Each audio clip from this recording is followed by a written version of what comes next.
The alien market was loud, bright, and full of strange smells. Neon lights flickered over metal stalls, and alien voices shouted offers in languages a human could barely understand. Ethan walked slowly through the crowd, keeping his head low. Humans were rare here, and most who came didn't leave with their pockets full. Tonight, he wasn't here for trading goods or buying parts for his ship. He had been told about a place at the far end of the market, a place where one-night rentals could be found. When Ethan finally reached it, he stopped. The building looked older than the rest, its door guarded by two tall insect-like aliens with sharp claws. They let him pass after scanning his ID, their antennae twitching with curiosity. Inside, the air was thick and smelled of perfume and metal. Rows of cages lined the walls, each holding a different alien girl, some with feathers, some with scales, and some with eyes that glowed in the dark. The sound of music mixed with quiet whispers, and the clink of chains. A short, red-skinned alien with too many teeth stepped forward. "You here for a night, human?" The alien asked with a wide grin. Ethan didn't answer right away. He wasn't here for the reason everyone thought. He looked around, scanning the cages. Then he saw her. She was sitting on the floor of her cage, knees pulled close, her silver hair falling over her face. Her skin had a faint shimmer, almost like moonlight. When she looked up, Ethan felt it something different. Her eyes were not empty or broken like the others. They were sharp, watching him with a strange mix of fear and challenge. For a second, it felt like she could see right through him. "That one," Ethan said quietly, pointing. The red-skinned alien's smile widened. "Lyra? Dangerous choice, human, but your coin is good. So." One night, the cage door opened with a loud click, and the girl stood slowly, her chains clinking as she moved. She didn't speak as she was led to Ethan, but her eyes never left his face. They walked together through the market, her steps small because of the chain between her ankles. The stares they got were sharp, some mocking, some curious. Ethan ignored them, guiding her back to the small rented room above a repair shop. Inside, the room was plain, just a bed, a table, and a single light. Lyra stood by the door, not moving further inside. "Why did you choose me?" she asked finally, her voice soft but clear. Ethan was quiet for a moment before answering. "Because you didn't look away," he said simply. Her expression didn't change, but he saw something flicker in her eye, surprise, maybe even confusion. Most renters probably never spoke to her except to give orders. Ethan set down his bag and offered her a seat at the table. She hesitated, then sat, a chain scraping against the floor. They didn't speak for a while, the silence heavy but not uncomfortable. Finally, Lyra asked, "You're not like the others, are you?" Ethan shook his head. No. He noticed the faint bruises on her wrists, the small scars on her neck. Someone had hurt her over and over, but she sat with her back straight, her head high. It made him wonder how much strength it took to keep that kind of pride. Lyra's eyes narrowed. "You'll return me tomorrow, and I'll disappear." Her voice was steady, but he heard the edge in it. She wasn't talking about simply going back. "What do you mean?" Ethan asked. She leaned forward slightly, her voice dropping to a whisper. "The owner will sell me to the black pits, and I won't last a day there." Ethan's jaw tightened. He had heard of the black pits, places where living beings were forced to fight until death for the amusement of the rich. Looking at her now, he realized she wasn't asking for pity. She was warning him, as if giving him a choice. He didn't answer right away, his thoughts racing. He had only planned to rent her for one night, but now walking away felt impossible. Lyra leaned back, watching him like she was trying to guess his decision. "You don't owe me anything, human," she said finally. Ethan met her gaze. "Maybe not," he said, "but I'm not leaving you to die." For the first time she looked away, her hands tightened into fists. and her voice dropped even lower. "You don't know what you're getting into." Ethan gave a small smile. "Then tell me," but she didn't. Instead, she simply said, "We'll talk in the morning. If you still want to keep me alive." The night outside was quiet, but Ethan's mind wasn't. Something told him that this one night was going to change everything. Asterisk morning light slipped through the small window, painting the walls in pale gold. Ethan woke early, the sound of soft breathing reminding him he wasn't alone. Lyra was sitting by the window, her knees pulled close, watching the street below with sharp, alert eyes. The chain on her ankles glinted in the light, a quiet reminder of who she was. "In this city's eyes, you didn't leave," she said, without turning to look at him. Ethan rubbed the sleep from his eyes. "I told you last night, I'm not letting you end up in the black pits." She gave a small, humorless laugh. "People say many things at night, human, but in the morning, most change their mind." Ethan stood and poured water into 2 cups, handing one to her. Her fingers brushed his when she took its cold skin. "But steady hands, you said you'd disappear if you went back," Ethan said carefully. "Tell me why." Lyra took a slow sip before answering. "Because I am not a common slave. I was taken from a royal bloodline of my people." Ethan froze. "Royal?" "Yes," she said simply. "My family led the resistance when the conquerors came. And when we lost, they made an example of us. They killed the others, but they kept me alive. To break me," she spoke in a calm, almost detached tone, but her hands gripped the cup tightly. "They rent me out to humiliate me, to remind me every day that I'm no longer a leader, no longer free, just property." Ethan felt anger coil in his chest, but he kept his voice steady. "Then, why not escape? You seem strong enough." Lyra's lips curved into something between a smile and a grimace. "I tried twice. The first time, they hunted me down in 2 days. The second time, they made sure I could never run again." She lifted the hem of her trousers slightly, revealing a faint scar running across her ankle bone. "A mark from some kind of restraint implant. They can track me anywhere within the city's trade sector." She said quietly, "That's why I told you keeping me alive isn't easy." Ethan leaned back in his chair, his mind racing. Everything about her was different from what he expected. She wasn't broken, but she wasn't naive either. She had seen cruelty and survived it. Yet there was still a fire in her, he realized. That was why she caught his eye in the cage, because she was still fighting inside. "Why are you telling me all this?" Ethan asked. Lyra met his gaze, her silver eyes steady. "Because if you mean what you said, you need to understand what it costs." She placed the cup on the table, leaning forward. "Buying me is not just a purchase, it's a declaration. They will come after you, human, and they will not stop." Ethan thought of his small ship docked outside the city, his modest trade route. The quiet life he'd built, all of it could be gone if he did this.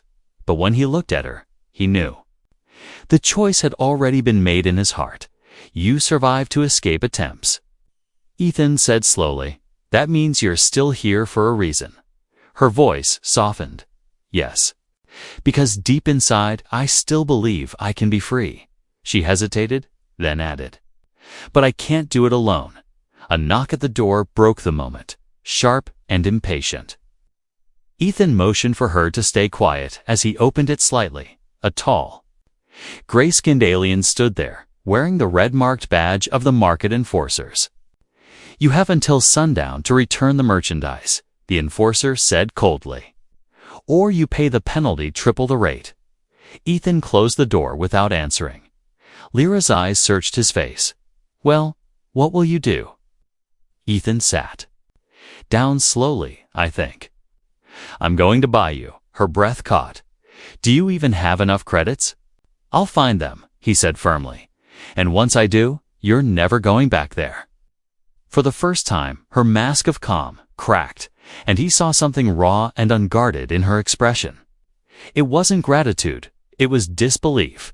"No one has ever said that to me," she whispered. Ethan smiled faintly. "Then maybe it's time someone did." Outside, the market's noise grew louder. The day beginning in full, but in that small room, a decision had been made that would change both their lives. Neither of them knew how dangerous the hours ahead would become. They only knew that the clock was ticking in by sundown. Everything would either be won or lost. The market was louder than ever that afternoon. Voices from every species shouted over each other, selling weapons, rare metals, and things no one should be selling. Ethan moved through the crowd with one goal in mind: get enough credits to buy Lyra before sundown. He had already sold most of the spare parts from his ship, and even traded some of his own equipment, but it still wasn't enough. Every step through the market reminded him of the enforcer's warning: if he failed, Lyra would be dragged back to her owner and sent to the black pits before the next cycle. And he couldn't shake her words from that morning: "You can't protect me unless you're ready to fight them all." Finally, Ethan reached the back corner of the trade district, where a glowing red sign marked the owner's den. Inside, the air was heavy with smoke and the faint smell of oil. The red-skinned alien from before lounged behind a table stacked with credit chips. His two-eyed smile returned the moment he saw Ethan, back so soon. "Human? Didn't have enough fun last night?" Ethan ignored the taunt. "I want to buy her?" The alien blinked, then burst into laughter. "Buy her? You think you can afford that? She's not some cheap pleasure toy. She's rare merchandise." Ethan set a small pouch on the table. "V?" Sound of coins and chips spilling out. The alien counted them lazily, then shook his head. "This is barely half the price." "Then tell me the full price," Ethan said, his voice firm. The alien's smile turned sharp. "Tripled the rental rate plus a risk fee, and let's add a little for my trouble." That makes he named a number that made Ethan's stomach tighten. "You're robbing me?" Ethan said quietly. "Of course I am." The alien grinned. "But you'll pay it if you want her, or she goes to the pits tonight." Ethan looked at him for a long moment, then reached into his jacket and placed his last credit chip on the table. "This is everything." The alien tapped his claws against the surface, clearly enjoying the moment. "Fine. But you take her now, and you take the trouble that comes with her." The contract was signed quickly, Ethan's thumbprint pressed against the scanner, sealing the deal. When the cage opened, Lyra stepped out slowly, the chains still around her ankles. Her eyes darted between Ethan and the owner, as if waiting for a trick. "You bought me?" she asked, disbelief in her voice. Ethan gave a small nod. "You're free from him now." The red-skinned alien chuckled. "Free? Not in this city, human. You've just made yourself a very big target." He waved them off, and the sound of his laughter followed them out into the street. They moved quickly through the alleys, avoiding the main road. Lyra walked beside. Ethan, still in shock. "You didn't have to do this," she said quietly. "I know," Ethan replied, "but I wanted to." Halfway back to the room, Lyra stopped suddenly. "They won't let this go," she said. "The black pit bosses will see you as a thief who stole their property. They'll come for you, and they'll come hard." Ethan met her gaze. "Then we'll be ready for them." She studied his face, as if searching for fear, but found none. Her voice softened. "You risked everything for me. Why?" Ethan hesitated, then said, "Because you're not what they say you are, and you deserve more than chains." They reached the small room, and Ethan began packing quickly: clothes, tools, and a few weapons. "We need to leave the city before nightfall," he said. "My ship's in a private dock." Lyra's eyes narrowed. "Do you trust that no one will follow us there?" Ethan shook his head. "No. Which is why we have to move fast." But as he slung his bag over his shoulder, A shadow moved across the doorway. 3 figures stood there tall, armored and carrying stun rifles. The one in front, a gray-skinned enforcer, spoke with a cold smile, "Going somewhere? Human." Ethan's hand moved toward his sidearm, but Lyra stepped forward, chains rattling. "You can't take me back," she said, her voice fierce. The enforcer's smile widened. "We can, and we will. Less your human here is ready to pay another price." Ethan's eyes locked on Lyra's for a split second. Both of them knew what this meant. The deal he made wasn't the end. It was just the beginning of a fight neither of them could walk away from. The air in the small room felt heavy. 3 armed enforcers blocked the door, their armor reflecting the dim light. Ethan's hand stayed near his weapon, but his mind was already calculating escape routes. Lyra stood between him and the enforcers, her chains rattling with each step. "You paid for me," Lyra said sharply. "That means you signed their blood mark. Now they'll bleed you dry." The lead enforcer smirked. "We don't care about the credits, human. We care about keeping the order. And you broke it without warning." Ethan grabbed the edge of the table and kicked it toward them. It crashed into the nearest enforcer, knocking him off balance. Lyra didn't wait. She swung her chains like a whip, striking the other in the leg. The leader fired a stun shot, but Ethan ducked and rolled toward the window, smashing it open with his shoulder. "Move!" Ethan shouted, grabbing Lyra's arm. She jumped through the broken window with surprising agility despite her restraints. They landed hard in the narrow alley below, the smell of damp trash filling the air. Behind them, shouts erupted as the enforcers scrambled to give chase. Ethan pulled Lyra into the maze of side streets. Weaving between market stalls and back doors, every corner was filled with danger alien eyes watching, whispers passing faster than their footsteps. "There?" Alerting everyone, Lyra said breathlessly. "We won't make it far on foot." "We don't need far," Ethan replied. Just to the dock, they ducked into an abandoned metalwork shop. Ethan slamming the door behind them. Through the broken windows, they saw shadows passing, search teams spreading out. "We can't stay here," Lyra whispered. "No," Ethan agreed, "but we can slow them down." He found a rusted pipe and jammed it into the door's locking mechanism. Then he moved to the back wall, finding a loose panel that opened into another alley. "This way," he said. They slipped out just as heavy boots slammed into the front door. The back alley led toward the industrial district closer to the private docks, but the path was risky. The whole sector was crawling with informants. Lyra's silver hair glimmered even in the dim light, making her stand out. Ethan pulled a hooded cloak from his bag and threw it over her shoulders. "Keep your head down," he told her. They passed under a row of flickering lights, the noise of the market fading behind them. For a moment, it seemed they might actually make it. Then a low growl echoed from the shadows. From the darkness stepped 2 alien thugs, massive, with tusks curling. From their jaws, one held a stun rod, the other a serrated blade. "Going somewhere, human," the taller one said, echoing the enforcer's earlier words. "They're not with the enforcers," Lyra whispered. "They work for the pits." The thugs moved forward, but Ethan was ready. He pulled a flash charge from his pocket and slammed it to the ground. Light exploded through the alley, blinding their attackers. Ethan and Lyra sprinted past before they could recover. Their breaths came in short bursts as they reached the edge of the dock sector. Ahead, the private docks loomed, rows of ships locked behind security gates. Ethan's small freighter was there, its silver hull dull under the dock lights. They ran to the gate, Ethan slamming his access card into the reader.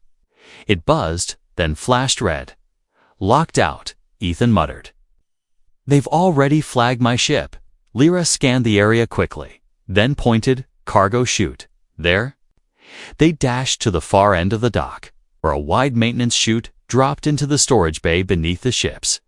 Ethan pried it open. The metal groaning in protest, they slipped inside, sliding down into the darkness below. The bay smelled of oil and fuel, the hum of machinery echoing in the space. Ethan moved them between stacks of cargo crates. Lyra's eyes darted around constantly, scanning for movement. Once we're inside the ship, we can break dock and get out of this sector, Ethan whispered. But just as they reached the maintenance hatch under his freighter, a sharp click echoed behind them. The lead enforcer stood there, stun rifle aimed directly at Ethan. "Told you, human," he said coldly. "You can't protect her forever." Before Ethan could respond, Lyra stepped in front of him. "You'll have to go through me," she said, her voice like steel. The enforcer smirked. "Gladly," in that tense second. Ethan's mind risked fight now, and risk capture, or find one last desperate way out. Either way, the chase wasn't over, and freedom was still far from reach. The barrel of the enforcer's stun rifle gleamed under the dim dock lights. Ethan kept his eyes locked on the weapon, searching for any opening beside him.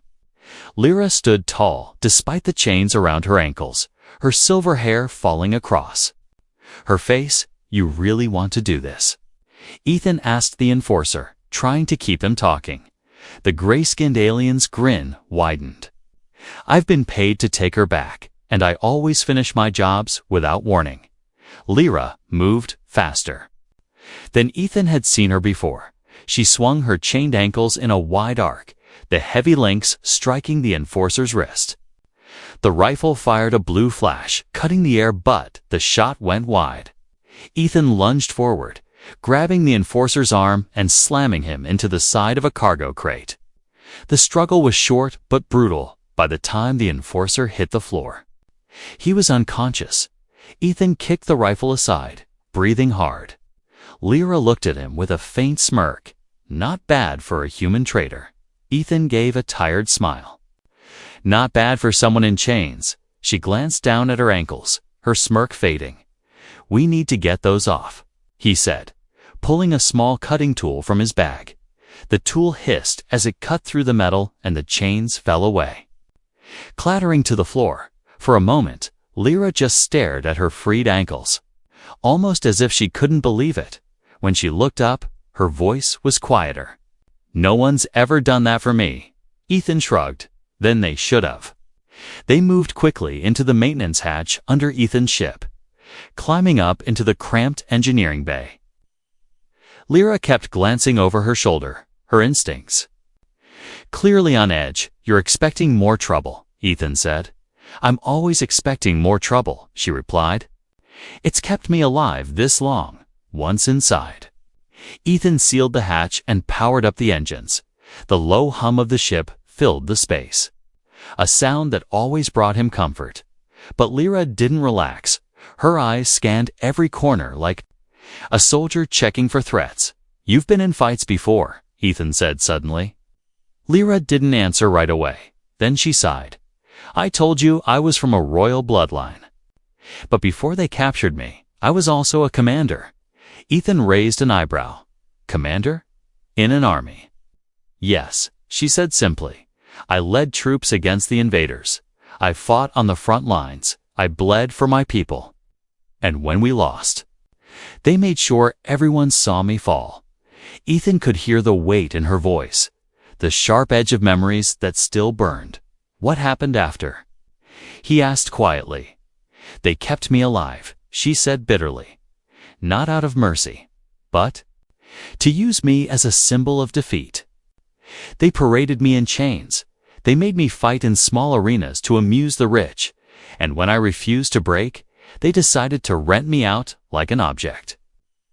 Not a person." For a moment, Ethan didn't speak. Then he said, "You're still not broken." Her eyes softened, but there was no smile. "You think saving me now will change anything? That it will erase all of that?" Ethan shook his head. "No. But maybe it can start something new." She leaned back in the small seat across from him, studying his face. "You risked your ship, your credits, and your life for me. What do you want in return?"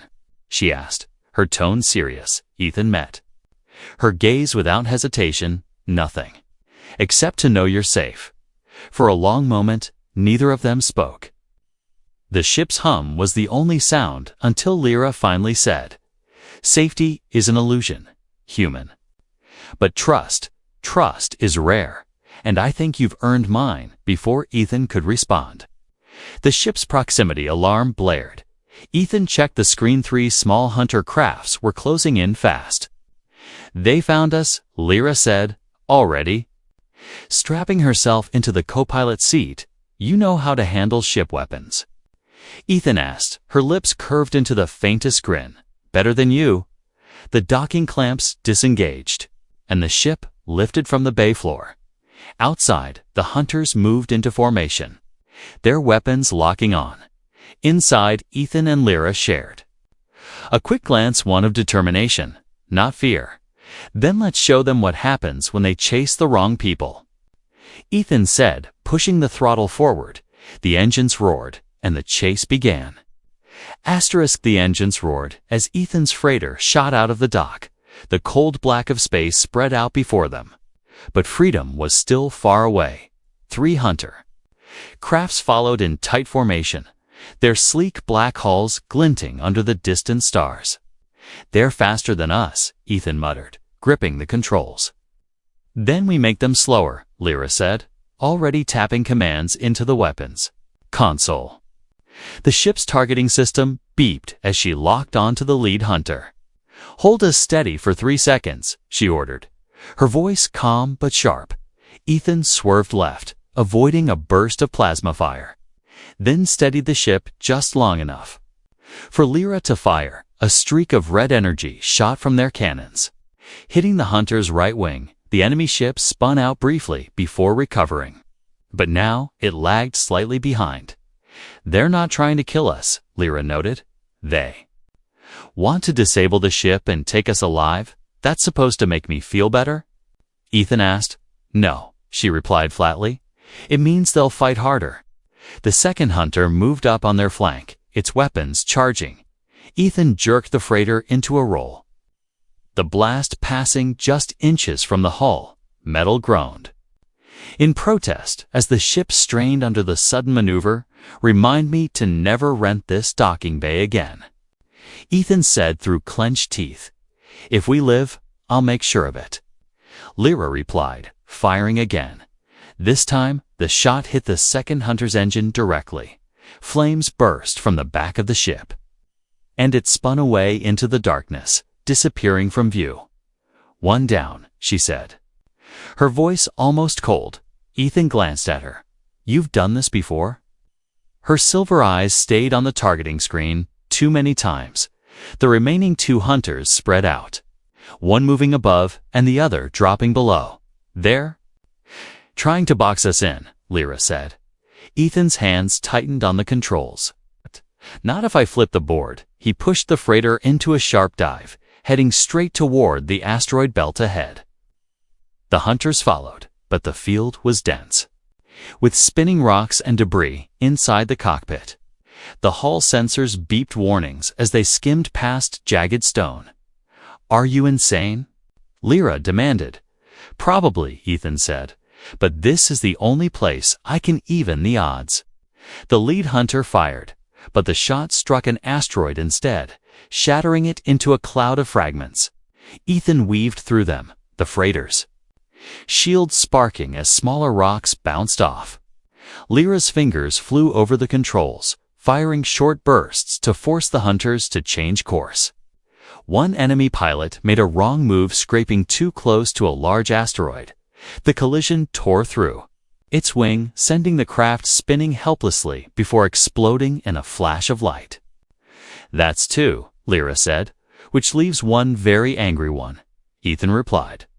The last hunter stayed close, firing in short bursts. A warning alarm blared inside the cockpit. Their shields were at 20%. Lyra's eyes narrowed. "I have an idea, but you won't like it." "Do it," Ethan said immediately. She tapped a sequence into the weapons panel, rerouting power from the shields to the rear thrusters. The ship lurched forward, accelerating suddenly. The hunter tried to match their speed, not realizing what Lyra was setting up. Now? She shouted. Ethan jerked the controls, pulling them into a tight spiral turn. The hunter overshot them, suddenly in front instead of behind.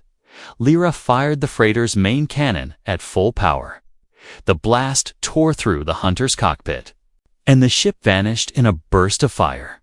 Silence filled the cockpit except for the hum of the engines. Ethan exhaled slowly. That's all of them. Lyra leaned back, her hands trembling slightly, not from fear, but from the rush of battle. They left the asteroid belt behind, heading into open space. Ethan set the autopilot and looked at her. You're free now. At least for the moment, she didn't answer right away, just stared out at the stars. Finally, she said quietly, freedom is more than running, human.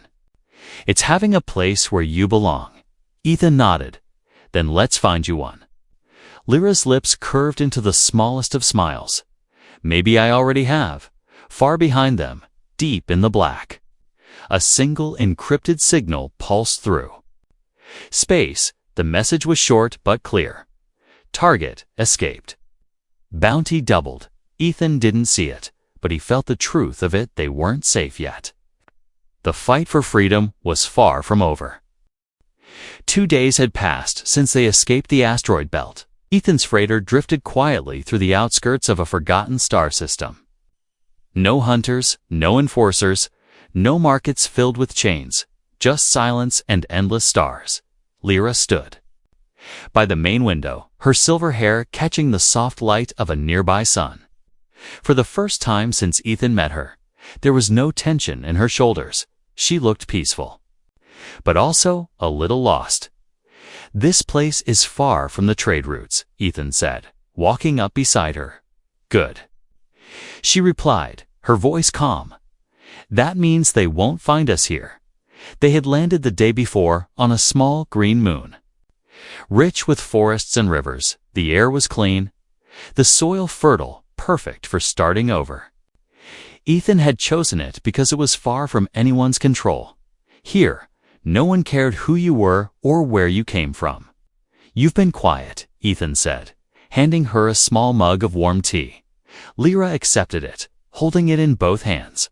I'm trying to understand what this is. What do you mean? He asked. She turned to face him. Freedom. It feels strange, like it's not real yet. Ethan nodded slowly. It'll take time, but it's yours now. She studied his face. You could have left me, and your life would have stayed easy. Why didn't you? He shrugged. Because I couldn't live with myself if I walked away. For a moment, neither spoke. Outside the window, the green moon turned slowly, its surface glowing under the sun. It looked untouched, pure everything. The market and the pits were not. That afternoon, they began setting up a small camp near a riverbank. Ethan repaired a portable shelter while Lyra explored the nearby trees. When she returned, she carried wild fruits in her hands, her face brighter than he had ever seen it. These grow everywhere, she said with a faint smile. We won't starve here. As the sun dipped low, casting gold across the river, they sat by a small fire. Ethan cooked while Lyra cleaned her blade, one of the few weapons she had kept from their escape. You know, she said, when I was a commander, I never thought about what came after the war. I thought I'd always be fighting. Ethan glanced at her. And now? She looked into the flames. Now I think maybe I can just live. The words hung between them, heavy but warm. Ethan reached for a piece of cloth and tossed it to her. Then live here, with me. Number orders, no chains, no one telling us what we can or can't do. Lyra's eyes softened, and she looked at him for a long time before answering, You really mean that? Yes, he said simply. Forever, if you want. She didn't answer with words. Instead, she moved closer, resting her head against his shoulder. For the first time since they met, she allowed herself to relax completely. Night fell, and the stars above the green moon shone brighter than any city light. The sound of the river mixed with the quiet crackle of the fire. It felt like the kind of peace neither of them had ever known. Later, as they lay inside the small shelter, Lyra spoke softly. "You gave me something no one else ever could. Not just freedom, but a reason to want it." Ethan turned to her. "And you gave me something too." "What's that?" she asked. "A reason to stop drifting." He said with a faint smile, "I've been flying from one place to another my whole life, never staying anywhere." Until now, she studied him for a moment, then whispered, "Then we belong here." "Yes," he said, "we do. Outside, far away in the black of space, bounties and threats still existed. But here, on this quiet moon, they didn't matter." They had built something no enemy could touch, not just safety, but a home. Ethan knew danger might find them one day, but he also knew they would face it together. And if all they had was each other, that would be enough as the first light of dawn touched the sky. Lyra opened her eyes to see Ethan already awake. Watching the horizon, he glanced at her and smiled. "One night brought us together. Forever keeps us alive." She smiled back. "Forever is enough." The green moon turned under the morning sun. Two shadows stood by the river, one human, one alien side by side, and for the first time in a long, long time, neither of them looked back.